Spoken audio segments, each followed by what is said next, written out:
Hare Krishna. I am Radhika Pyari Devidasi, and this is the continuation of the Mahabharat series retold by Krishna Dharma Prabhu. Part 2, Chapter 25. Arjuna encounters Karna. While Arjuna was seeing Yudhishthira, Bhima was locked in ardent battle with the Kauravas. Not caring for his own safety, he went into their midst, releasing blazing shafts in all directions. Satyaki, Shikhandi, and Uttamaujas followed him, beating back their foes with a furious assault.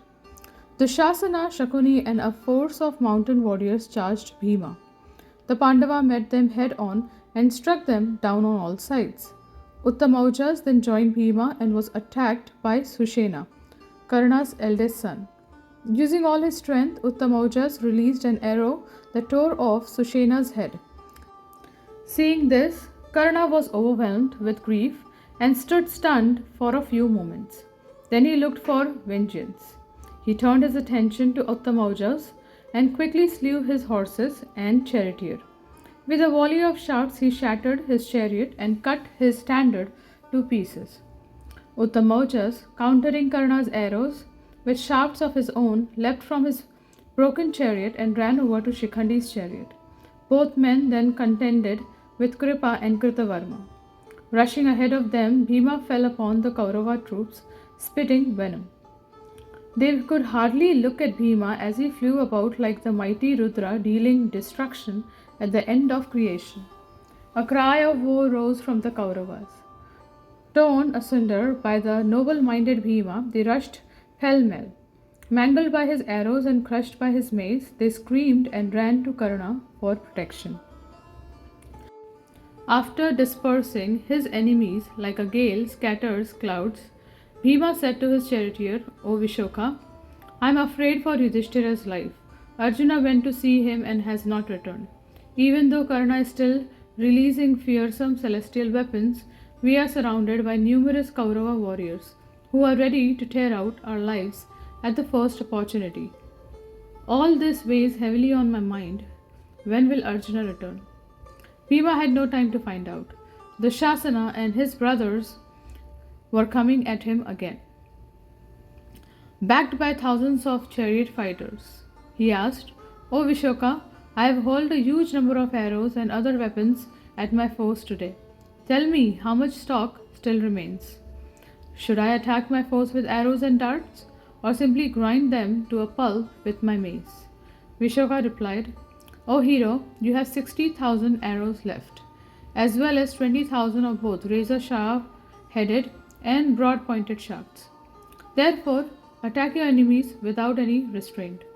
Bhima took up his bow and sent 100 steel shafts at the Shasana and Shakuni, who charged towards him side by side, closely followed by Dhritarashtra's remaining sons.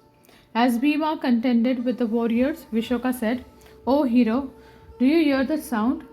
I think it is the Devadatta filling the four quarters with mighty blast. Look south, the Kaurava forces are fleeing like animals who have been seen a lion. There in the distance is Arjuna's ape banner. Surely the gods have favored us today, for Dhananjaya has come again to the battle. Bhima paused and gazed south. Sure enough, there was Arjuna's celestial banner. Relieved, he said, For this most welcome news, O charioteer, I will grant you 12 villages, 20 of the finest chariots, and 100 servants. Surely Yudhishthira is well, because Arjuna blows his victorious conch again and again. This marks the end of Karna's career. With joy, Bhima resumed the fight with renewed power, spreading total confusion among the Kauravas. After leaving the camp, Arjuna's chariot sped towards the fight. As it neared the battlefield, he wondered how he might kill Karna. It was already mid-afternoon. Karna would not be slain without a battle. Arjuna knew he would have to encounter him soon. He could not afford to be distracted by other Kaurava heroes, but Duryodhana would surely try to place obstacles in his way. Arjuna could hear the cries of the warriors and the clash of weapons ahead. No doubt, Karna was ranging among the Pandava troops like Mahadev among the demons. Seeing his friend pensive, Krishna said, O Partha, there is no man equal to you in prowess and vigor. I have seen many a hero, valiant like Indra, sent off to the highest regions after meeting you in battle. There is not a single warrior anywhere who can survive after encountering you in a fight. The son of Radha is not to be taken lightly, but I cannot see him emerging victorious from the impending contest. O hero, cut short that arrogant fool's days. He only disdains the Pandavas. Slay him and strike at the root of all evils. Frustrate the desires of Dhritarashtra's sons and end this war. How can Karna live after meeting you with the Gandiva in hand? As he drove the chariot towards the thick of battle, Krishna continued to reassure Arjuna. He reminded him about the many all but invincible warriors who had already been defeated. Bhishma, Drona, Bhagadatta and others. Hearing Krishna's assurances, Arjuna shook off his apprehension. He took out his conch shell and blew a blast that filled the four quarters. He then drew his bow to its full extent and twanged the string, sending forth a thunderous crash. Looking around the field at the startled soldiers, he said, "My greatest assurance, O Govinda, is that I have you as my guide. With your assistance, all things are possible. With you at my elbow, I can defy the three worlds, marshaled in a mighty array, and launch them into eternity. What to speak of Karna? I will doubtlessly lead him to his life's final goal. Duryodhana has accepted him as his protection, but I will shatter that hope, and he will recall his many wicked deeds towards us, especially his abuse of Draupadi. He is about to reap the results of that unforgivable sin." Thinking back to the dice game and to Abhimanyu's killing, Arjuna felt his anger rise like a fire fed with oil. Just ahead of him, he saw Bhima completely encircled by Kaurava warriors. He was waging a fearful battle, sending out fiery shafts that tore into his foes. Arjuna rode straight into the fight and beat back the Kauravas with waves of arrows. Not far off, he could see Karna's tall standard and made his way towards him. At once he was met by Kripa, Kritavarma and a number of Duryodhana's brothers. Repelling their attacks, he moved steadily towards Karna. His long shafts flew from the Gandiva like lightning bolts, sending his aggressors reeling. Arrows shot at Arjuna fell uselessly from his impenetrable armor or were struck down mid-flight by Arjuna's own shafts. Pursing his lips and narrowing his eyes at Karna in the distance, he relentlessly drove into the Kaurava forces. Arjuna struck down numerous elephants Duryodhana had directed against him. Rows of charioteers rushed at the Pandava only to be felled by thousands of arrows shot in straight lines.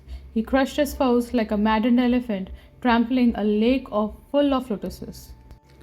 After destroying 4 divisions of troops, each containing 10,000 brave warriors, Arjuna looked across at Karna and said, "O Keshava, I see Karna not far off.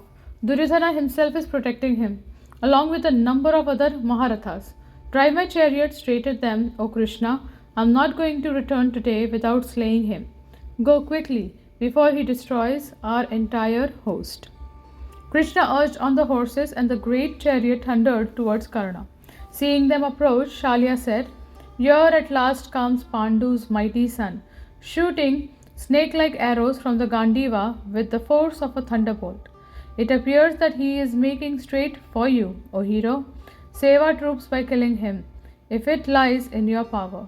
You have badly hurt the virtuous King Yudhishthira and have afflicted all of the other Pandavas. Arjuna will be swelling with wrath and vengeance. You are the only archer in the world who can face him. It appears that a furious cobra is advancing towards you, its tongue quivering. All the Kauravas are looking to you for protection. O Karna, rescue them from the Arjuna ocean into which they are fast sinking." Shalya knew the time for the final battle between the two heroes had arrived. It was not time to discourage Karna.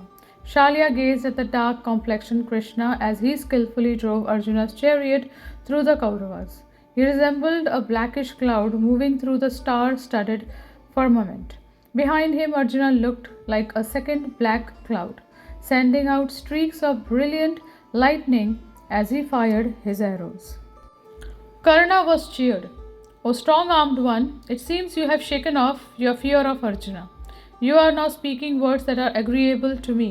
Today you will witness what I have learned from my martial teachers.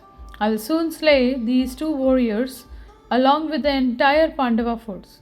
But even if I fail and a victory in battle is never certain, my fame will be preserved by my achieving a hero's death.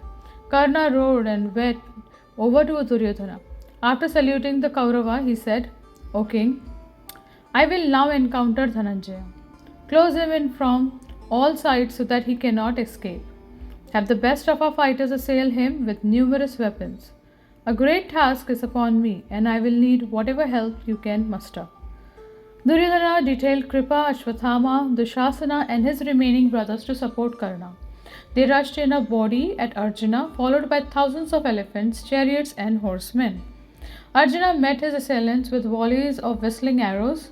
Bhima, blowing his conch and slapping his arm in joy, came to his side and targeted Duryodhana's brothers with his deadly shafts. Little more than 20 princes remained and then angrily attacked Bhima with all their strength, desiring to avenge their brother's killing. Dushasana, worked up to a fury, exhibited great prowess in the fight. He struck Bhima with a dozen arrows with such force that the Pandava was stunned, momentarily losing his grip on his bow. Taking advantage of his lapse, Dushasana sent at him a shaft as brilliant as the sun, worked with diamonds and other shining gems. As powerful as thunder, the arrows hit Bhima on the chest and made him lose his senses. He dropped to his knees and held onto his standard pole for support. Dushasana roared and blew his conch. His brothers all cheered and rained down shafts on the stricken Bhima. They considered their mortal enemy slain. Within moments, however, Bhima was again on his feet. He threw a dart at Dushasana, but the Kaurava cut it into pieces in mid-fight. Dushasana then struck Bhima with another barbed arrow that cut him deeply. Consumed by wrath, Bhima thundered, Strike me while you can, wretch! You have wounded me in this fight, but you will soon lay down your life. I will drink your lifeblood. Feel now the force of my mace. Bhima's chariot hurtled towards Dushasana. He whirled this huge iron mace over his head and rode furiously. Dushasana threw a blazing dart at him, but Bhima smashed it with his mace. In moments, he was upon Dushasana and he struck him a dreadful blow on his forehead. The prince was thrown 20 paces from his chariot. He thudded to the ground, his ornaments strewn, and lay stunned for some moments. Blood flowed from his head and his body shook. Remembering his promise in the dice game, Bhima leapt down from his chariot and approached his fallen foe. As Dushasana struggled to his feet, Bhima struck him again and sent him flying. He dropped to the earth, gasping for breath. Bhima stood over him and unsheathed his sword. Looking down at the semi-conscious prince, he remembered all the evils he had committed, in particular his unforgivable treatment of Draupadi and of the Pandavas as they had left for the forest. Bhima seized his terrified foe by the arm and dragged him across the field. Dushasana tried to scramble free, kicking him out frantically, but Bhima twisted his arm till he screamed. The Pandava then brought his sword down in a flashing arc and cut off Dushasana's arm. His voice rang out across the battlefield. Here is the arm that seized Draupadi's sanctified hair. Watch as I drink his blood. Dushasana writhed in agony as blood pumped from his shoulder. Bhima kicked him onto his back and dropped onto him with his knees. The Pandavas' roars reverberated for miles, petrifying the warriors on both sides. He grasped the ivory hilt of his sword with both hands. Dushasana's blood-smeared features contorted in terror. Bhima smiled, relishing the long-awaited moment of revenge, then suddenly plunged his sword into Dushasana's chest. As the Kaurava died, screaming, Bhima ripped him open and tore out his heart. He leaned down and with cupped hands drank his foaming blood as it flowed from his chest. Standing up again, he shouted, The taste of this blood is sweeter than my mother's milk, sweeter than honey, sweeter than pure water. His face smeared with blood, Bhima then looked down at Dushasana and said, You are now safe, since you are dead. There is nothing more I can do to you. All the Kauravas who saw Bhima drinking the Shasana's blood were horrified. Many of them fell to the earth out of fear. Others ran away crying, "He's not human! Save us from Bhima!" Bhima laughed. "O Dushasana, you were the root of the evils we suffered. Now let us hear you again joyfully defy us with the words, O cow." Turning towards Arjuna and Krishna, Bhima said, "O heroes, I have redeemed my pledge to kill Dushasana and drink his blood. Draupadi is avenged. Soon I will fulfill my other vow and crush Duryodhana. Then only will I know peace." 10 of Dushasana's surviving brothers, shocked, rushed at Bhima, hoping to kill him. Bhima quickly remounted his chariot and faced them with a smile. They hemmed him in and fired hundreds of barbed shafts at him. In swift succession, Bhima sent a gold-ringed and razor-headed shaft at each prince, severing his head. Karna's mouth fell open. His weapons dropped to his side and he gazed at Bhima with undisguised fear. Covered in blood and roaring, the Pandava seemed like a monstrous Rakshasa. Surely he was possessed by an evil spirit of inestimable power. Shalya, seeing Karna's terrified expression, said, "Come, O hero, do not be depressed. This is the way of war. Death and destruction are its ever-present features. Do not be afraid. Duryodhana is grieving to see the death of the Shasana and his other brothers, and the rest of the Kauravas are fleeing. Duryodhana has given you the responsibility for this war. Exert yourself and bear the burden to the best of your ability." Urged on by Shalya, Karna caught hold of himself and shook off his confusion. It was true. There was no alternative now but to finish this fight. Arjuna was nearby. This was not the time to be confused. Karna's son, Rishashena, having seen his father shaken and holding back in battle, blew his conch and confronted Arjuna. He fired a powerful volley of barbed arrows that covered both him and Krishna. Fighting valiantly, he overpowered Nakula, who had come to Arjuna's support, smashing his chariot. Bhima shouted angrily to Arjuna, "I should kill this one immediately, but I will leave him for you. Dispatch him at once." As Karna looked on, Arjuna attacked Vrishashena. Blazing shafts sped towards the prince like hissing snakes breathing fire. 4 of them slew his horses, while another dislodged his charioteer and threw him to the ground. As he tried to jump clear from his immobilized chariot, Arjuna sped a crescent-headed shaft at him that severed his head. The prince fell to the earth like a tree felled by lightning. Karna cried out in agony. Grasping hold of his bow, he advanced towards Arjuna, who turned to meet him. The lustrous golden chariots of the 2 heroes, covered in tiger skins, looked like 2 suns meeting. Like Indra encountering Bali, they approached one another for combat while both armies looked on in awe. As they shot their arrows on one another, the other warriors roared with excitement, some praising Arjuna and others Karna. Both armies struck up martial music from thousands of drums and trumpets. Conches sounded and the battlefield was filled with deafening din. The celestial looked on from the canopy of the sky, seeing the 2 godlike heroes raising their weapons and roaring. They could not decide which of them would emerge victorious. They were reminded of the ancient battle between Parshurama and Kartavirya. The Siddhas and Charanas sounded their horns and showered flowers on the combatants. Indra blessed his son for victory, while Surya shone down on Karna, wishing him well. As they closed on one another, the troops of both armies came to offer support. Drishtadyumna with all the Pandava forces surrounded Arjuna, while Duryodhana, backed up by Karna, with the Kauravas. A fierce battle raged between the soldiers surrounding the 2 warriors, who circled one another, firing their first salvos. Hanuman suddenly leapt from Arjuna's banner and flew across to Karna's banner, which was emblazoned with a jeweled elephant's rope resembling Yamraja's news. The enraged monkey tore at the rope with his nails and teeth, screaming fearfully all the while. The horses of both fighters reared and neighed angrily. Krishna threw wrathful glances at Shalya, who returned them in a like manner. Karna said, "O Shalya, My friend, the moment has arrived. Tell me truthfully, what will you do if I am slain by Partha? Shalya replied, I will rush at Keshava and Dhananjaya. What greater end is there for a Kshatriya than at the death at the edge of weapons? Arjuna asked Krishna the same question, and Krishna said, O Dhananjaya, the sun may fall from the sky, the earth may shatter into 1,000 fragments, fire may become cold, but Karna will not slay you. But if it should happen that you are slain, then know that the world's end is near. Both Karna and Shalya will be sent to Yamraja's abode, along with the entire host of Kshatriyas. Arjuna smiled. O Keshava, have no fear. Karna and Shalya are no match for me.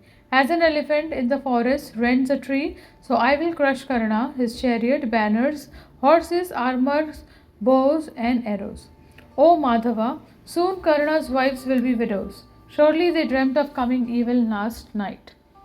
I cannot check my rage when I think of the cruel acts of Karna committed against us, especially how he abused Draupadi and the harsh language he used at that time. Today you too will be able to comfort Draupadi, from whose eyes falls large tears, remembering as she does the many woes she has suffered at the Kauravas' hands. Both Arjuna and Karna then released shafts in volume. The sky was covered with flying arrows, creating a dark shadow over the battlefield. The two warriors countered each other's attacks, like the east and the west wind struggling with one another. As they struck down their opponents' arrows, they seemed like the sun and the moon emerging from clouds. Surrounded by their troops, they resembled Indra and Bali, surrounded by the gods and the asuras.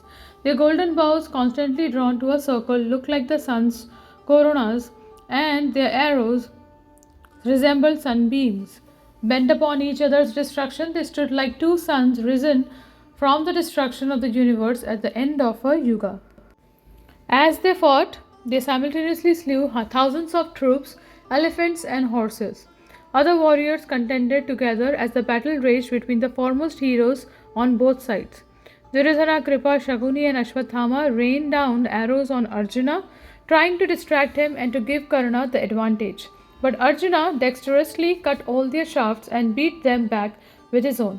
Forced to a distance by Arjuna's shearing arrows, Duryodhana and Ashwathama came together to discuss their strategy. Ashwathama was still deeply affected by his father's death and Vyasadeva's words. Climbing onto Duryodhana's chariot, he said, O king, be pacified. There is no need to prolong this war. Enough men have died. Bhishma lies prostrate on the field, and your own preceptor has been slain. Make peace with Yudhishthira, who always seeks the welfare of all beings. His brothers will accept his order. With the Pandavas as your allies, what can you not attain? How can anyone overpower Arjuna? What use is there in fighting him? Ashwathama watched Karna and Arjuna fighting. Blazing arrows shot from the Gandiva and lit up the late afternoon sky. Arjuna's chariot moved swiftly from side to side, baffling Karna's attacks. Krishna stood with the reins in his hands and his face covered with perspiration as he shouted out commands to the horses and expertly maneuvered the chariot. In my view, we should stop this war. Friendship with the Pandavas will surely be in your best interest. Stop this fight and let the remaining kings return home. O monarch, I speak only as your friend and well-wisher. If you want, I can dissuade Karna from battle. Simply order me.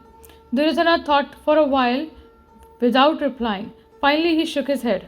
O friend, you have had your say and I have considered your words. Now hear my thoughts on the matter. Even as the might of a storm is checked by Mount Meru, so will Arjuna's prowess be checked by Karna. Let the fight continue. The Pandavas will never place confidence in me after the ills I have done them. You should not dissuade Karna. Arjuna is tired from his long day of fighting and will soon be overcome. O hero, go forward and fight our enemies. I am depending upon you as much as I am depending on Karna. Ashwathama sighed. He slowly returned to his own chariot and rode back into the battle. Duryodhana was grief-stricken over his brother's death. He could hardly raise his weapon. He watched as Karna and Arjuna waged a fearful fight. It was so terrible that no other warriors could go near them. Anyone coming within the range of their arrows was instantly slain. Both men were lacerated by the other's shafts, and the blood flowed freely from their wounds. Krishna and Shalia, with arrows protruding from their bodies, worked their horses, wheeled the chariots back and forth. The Pandavas' troops shouted to Arjuna, "Kill Karna at once and dash Duryodhana's hopes for the empire." On the other side, the Kauravas encouraged Karna, "Quickly slay Arjuna and send the Pandavas back to the wilderness for good." Smiling and licking his lips, Arjuna sent hosts of arrows with various points, some shaped like half moons, some like boar's ears, and some like calf's teeth. Karna responded with similar number of crescent and razor-headed shafts that cut down Arjuna's arrows. Suddenly invoking a powerful celestial weapon, Arjuna fired a shaft so brilliant that it lit up the sky in all directions. The heat from the missile ignited the dresses and chariots of the warrior nearby. It flew up a crackling sound resembling a forest of bamboos on fire. Karna, undaunted, at once released the Varuna weapon, which immediately quenched Arjuna's missile. Huge clouds appeared in the sky, sending torrents of rain that extinguished the fire Arjuna had created. Arjuna applauded Karna and sent another celestial weapon against him, this one dispersing the clouds. He then disappeared from Karna's view and invoked a weapon he had received from Indra. Thousands of glowing arrows adorned with vulture feathers flew from the Gandiva. They flew upon Karna's chariot, covering him, Shalya, and his horses. Rolling his eyes in anger, Karna invoked the Bhargava weapon, which cut off all the missiles emanating from the Gandiva. The power of the Bhargava Astra spread out on the battlefield and afflicted the Pandavas' forces. Thousands fell dead, their bodies hacked to pieces. Seeing Krishna's prowess, the Kauravas cheered and waved their weapons. Bhima, infuriated, called out to Arjuna, "How have you allowed this irreligious scoundrel to kill so many of our men, even before your eyes? The gods themselves were not able to vanquish you before now. How has Karna been able to show such power? O Savyasachin, think deeply on the ills meted out by this sinful man. Remember Draupadi's suffering and Abhimanyu's death. Do not be mild with this wretch. Slay him at once by any means possible." Krishna also spoke urgently. "O brave warrior, you appear like one confounded. How are your weapons being baffled by Karna? Display the fierce energy which has been displayed yuga after yuga when you slew Rakshasas and boon proud Asuras. Take my razor-edged Sudarshana Chakra and cut off Karna's head without delay. You will thus restore to Yudhishthira this earth with all his towns, villages, and wealth, and you will earn undying fame." Stirred to action, Arjuna gritted his teeth and glared at Karna. Taking out a shining golden shaft, he said, "Now, for the good of the world and with your permission, I will invoke the mighty Brahma weapon." Krishna replied, "So be it." And Arjuna placed the arrow on his bow. Concentrating his mind, he invoked the Brahmastra and shot the arrow with all his strength. As the shaft blazed into the sky, thousands of other arrows came into being and launched themselves from the Gandiva. Resembling ferocious snakes with bared fangs, they soared across the battlefield towards Karna. Thousands upon thousands of gold-winged shafts spread out from Arjuna's chariot and tore into the Kauravas. Darts, lances, and battle axes of frightening size and shape dropped into Duryodhana's troops. Karna replied with another celestial weapon, which sent innumerable arrows back at Arjuna. They came down on him, hissing like a downpour of rain. The shafts also flew out at the Pandava troops, killing them in large numbers. Arjuna lost all patience. He struck Karna on the chest with a group of 6 powerful steel shafts, then 12, then 20, then 50. At the same time, he slew 400 elephants with their riders and 1,000 horsemen and their horses. Then he slew 8,000 infantry. The Kauravas called out to Karna, "O hero, save us! Check Pandu's son! He is annihilating us!" Exerting his utmost, Karna sent blood-sucking shafts in showers, completely covering Arjuna and simultaneously killing many Panchalas and Pandava troops. Arjuna, invisible beneath the assault, whirled on the terrace of his chariot, striking down Karna's shaft and shooting back another volley of fiery arrows. As Arjuna and Karna attacked and counterattacked, exchanging all kinds of celestial weapons, Yudhishthira returned to the battlefield, his wounds tended and headed by mantras and herbs. He appeared again in brilliant golden armor like the full moon emerging from an eclipse. The Pandava forces cheered to see him as he stood by to witness the battle between Arjuna and Karna. Arjuna fought in a frenzy, sending his shafts in immeasurable volumes. The Kauravas were unable to bear the force of his weapons and they fled in fear. Karna stood undaunted, resisting Arjuna's attack with supreme skill.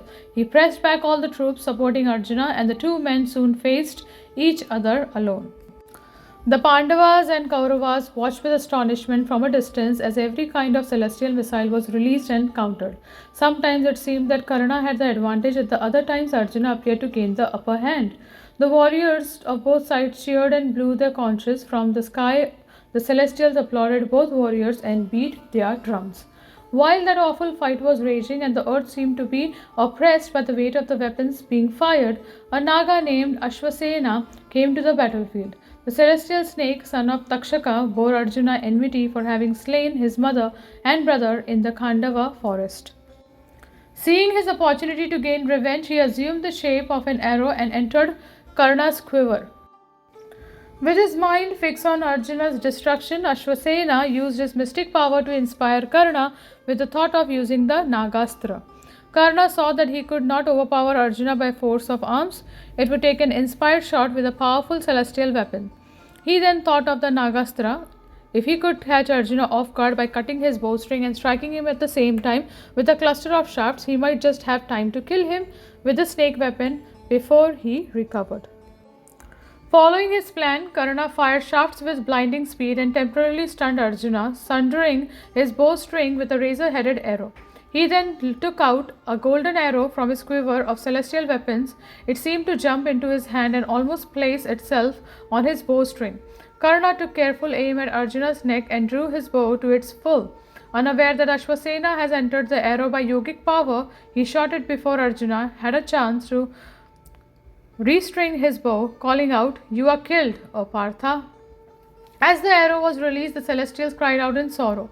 The shaft sped towards Arjuna with a terrible sound, seeming to divide the sky as a woman parts her hair in the middle. Krsna saw the weapon approach and, leaning forward, pressed down the chariot with his foot. The horses were thrown to the ground and the chariot sank a cubit into the earth. The snake arrow soared over Arjuna's head and struck his diadem, sending it spinning off his head like the sun falling from the heavens. It fell to the earth, smoking and shattered by the force of the Naga weapon, which was enhanced by Ashwasena's personal power. Its brilliant celestial gems lay scattered about the ground, resembling stars shining in the night sky.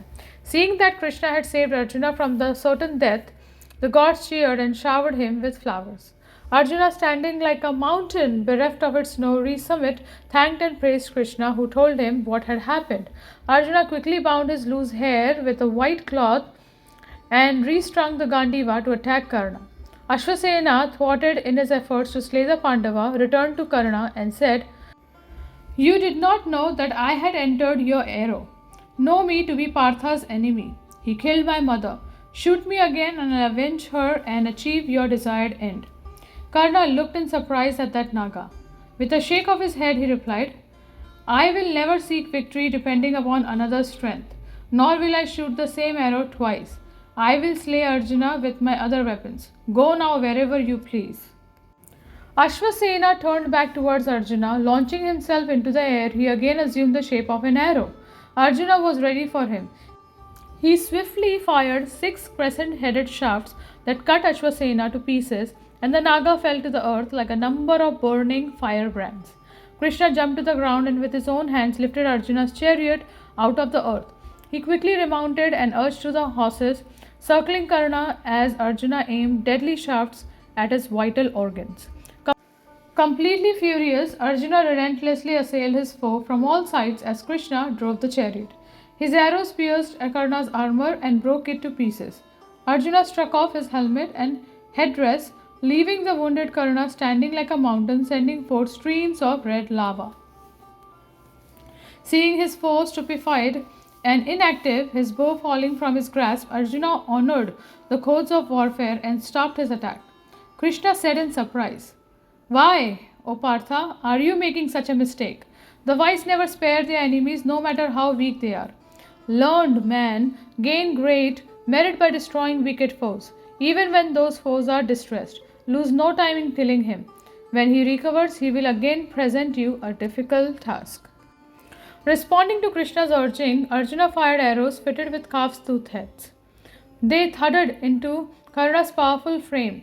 With blood running from his numerous wounds, he resembled a blossoming Ashoka tree. Quickly recovering his senses, Karna took up his bow and discharged volumes of shots at Arjuna and Krishna. Arjuna countered his arrows in mid-flight and continued to attack his unprotected enemy.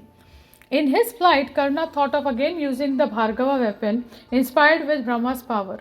No one could resist such a mighty weapon, and it had already destroyed numberless Pandava troops. Karna thought it would be the only way he could hope to distract Arjuna and gain the space he needed to deal with his wounds and put on a new armor. He began to chant the sacred incantations to invoke the weapon, but found that he could not remember them. He tried repeatedly to recite the mantras he knew so well, but they would not come to his mind.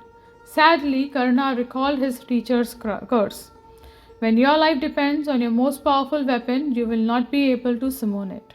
Unable to invoke the Bhargava Astra, Karna turned to repelling Arjuna's shafts with ordinary arrows.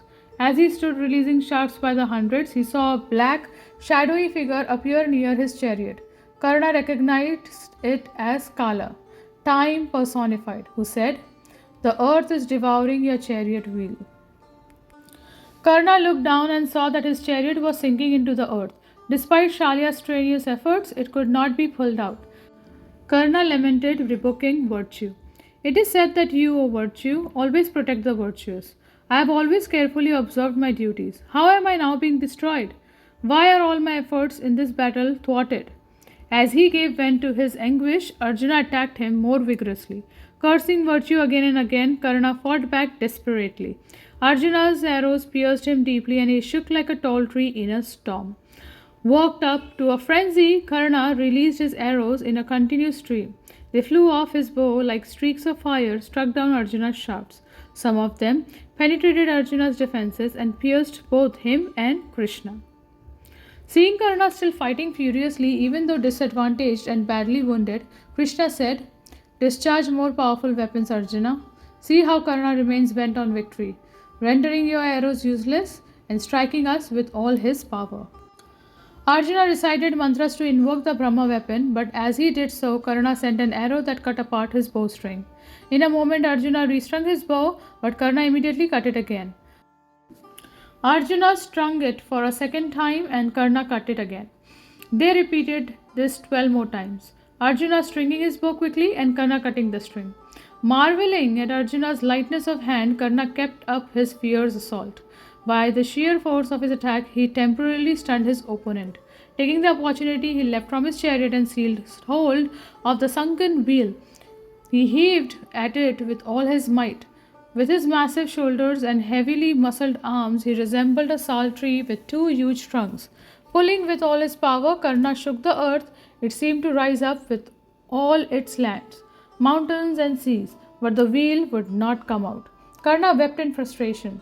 Seeing Arjuna near him, he called, "O Partha, wait for a moment while I extract my wheel. Do not cherish thoughts entertained only by cowards. Brave and pious persons never aim their arrows at those who are without weapons. You are the bravest and most pious of all warriors. Excuse me for a moment, standing helpless as I am. I will soon stand again for battle. Remembering virtue and the codes of warfare, hold off your attack until then." Hearing his agonized plea, Krishna smiled and replied, "It is fortunate indeed that you remember virtue, O Karna. Men in distress almost always censure providence, forgetting their own evil deeds. Where, O Karna, was your virtue when Draupadi was brought weeping into the Kuru assembly? Where was it when Yudhishthira was robbed of his kingdom? When he asked for it to be returned after spending his promised 13 years in exile, did your virtue suggest that it to be returned? Was it virtue that conspired to set fire to the wax house in Varnavata? Did virtue urge you to laughingly say to Draupadi, "O lady, choose another husband"? Was it that same virtue that ordered Dushasana to strip her naked? When you and the 6 other brave heroes surrounded the boy Abhimanyu, did virtue then enter your mind? Karna's head fell and he made no reply. He struggled frantically to pull up his will. As Krishna continued, "If it was virtue acting on all these occasions, then do not waste your time summoning it now. You wish us to practice piety today, but you will not escape with your life. After vanquishing you and all their other enemies, the virtuous Pandavas will regain their kingdom." Karna could not respond. He trembled with anger. His face was covered with perspiration as he wrestled with his wheel. Krishna moved the chariot away and said, "O Arjuna, strike Karna down at once with a celestial weapon." Arjuna, reminded of Karna's many sins, was furious. Heat seemed to emanate from his pores. He raised the Gandiva and invoked the Agnyastra. Karna, unable to lift the chariot wheel, leapt back onto his chariot. Grasping his bow, he countered Arjuna's weapon with the Varunastra. In desperation, he continued fighting, firing his powerful arrows by the hundreds. He took up a huge steel arrow worked with gold and fitted with a long barbed point. As he discharged it from his drained bow, uttering mantras all the while, the 4 quarters were suddenly shrouded with darkness. Violent winds blew and the celestials uttered cries of lamentation. The Pandavas were gripped with apprehension and they prayed to Krishna. Karna's arrows flew off his bow like a thunderbolt. It struck Arjuna full on the chest and he reeled, pierced even though his impenetrable armor. He shook violently and dropped the Gandiva. Karna again jumped down from his chariot and seized hold of the sunken wheel. He struggled furiously but to no avail. As Karna roared in anger, Arjuna regained his senses and took out an Anjalika arrow. Placing it upon his bow, he invested it with the celestial power of Indra's Vajra weapon. Krishna moved closer to Karna and said, "Arjuna, release this arrow at once and cut off your enemy's head before he remounts his chariot." Arjuna drew the Gandiva back to his ear and took careful aim. All the warriors on the battlefield froze. The skies seemed to shake and the rishis watching from the skies cried out, "All peace to the universe." As he aimed the arrow, Arjuna said, "If I ever practiced penance, if I ever respected my elders and listened to their wise counsel, then let this arrow kill Karna." Arjuna let the arrow go and it flew from his bow, shining like the sun. It lit up the field as it streaked towards Karna. The terrific shaft struck him as he still grappled with his chariot wheel. Catching him on his broad and powerful neck, it severed his head and threw it to the earth.